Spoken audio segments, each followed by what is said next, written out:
Morales. What a journey it was to play another Spider-Man game so soon, and we how I enjoyed this, how it was such a great experience, and how this game is a masterpiece in itself, but it does have some flaws. But overall, this was an amazing experience to play and to go through, and I loved every minute of it on the PS5. Okay, it was Spider-Man Miles Morales, a shorter experience than the Spider-Man PS4, but all the same, this game improves and hits on every note that the original did, as well as improving upon and adding in new features like ray tracing, better visuals, and character models. Even a new Peter Parker look does not feel different than what I know, and it's not that much of a it doesn't take away from the eye of the user and player. As for me jumping straight into this and not going back and playing PS4 over again, it doesn't feel that much different and it doesn't take away from the experience at all. Okay, if anyone was worried about that. There were a few game bugs, just to go ahead and start this off with the bad. There were a few game bugs that were frustrating for me during playing, like falling through the map, as well as at one point in the game just froze and I had to completely shut down the game and go back to the. But besides that, I had an amazing experience and I was able to be immersed, especially with the new DualSense features that make the web slinging and fighting and traversing through the world just overall more fun. I enjoyed traversing through this world. I barely even used the um quick travel feature that much until I got closer to the end game when I was trying to get collectibles and the portion where I was just trying to get collectibles because it was just so much fun. Like overall, like I loved just traversing through the environment, enjoying the scenery and enjoying the new world and part of New York that they showed us in this game. It was an amazing experience and I wouldn't give up anything for it. The story starts and finishes in all the right places.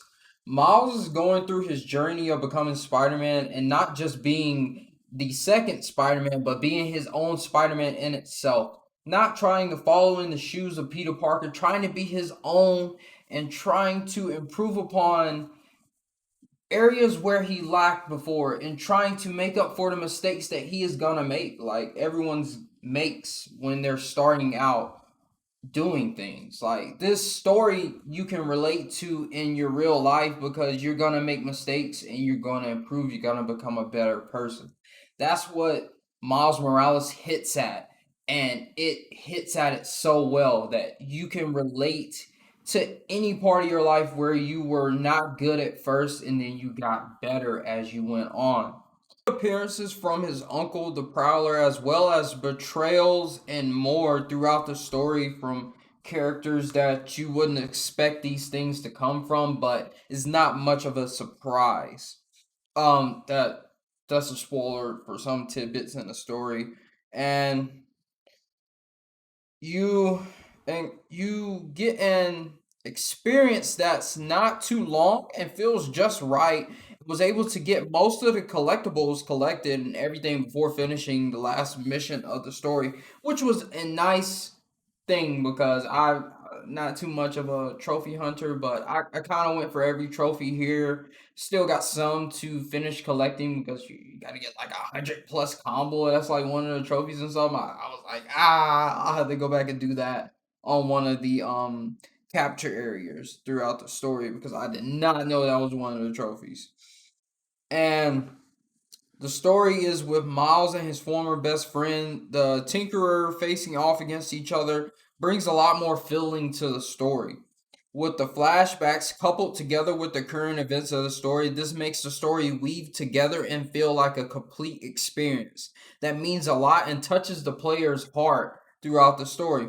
Overall, this game was amazing and feels like a masterpiece to me that is coupled with a few, not many bugs. I only experienced like two, maybe three bugs, and those 2 to 3 bugs were the same thing I experienced throughout the game at multiple portions. One of the bugs I experienced multiple times throughout the story, but the second one, it only happened once where it crashed the game.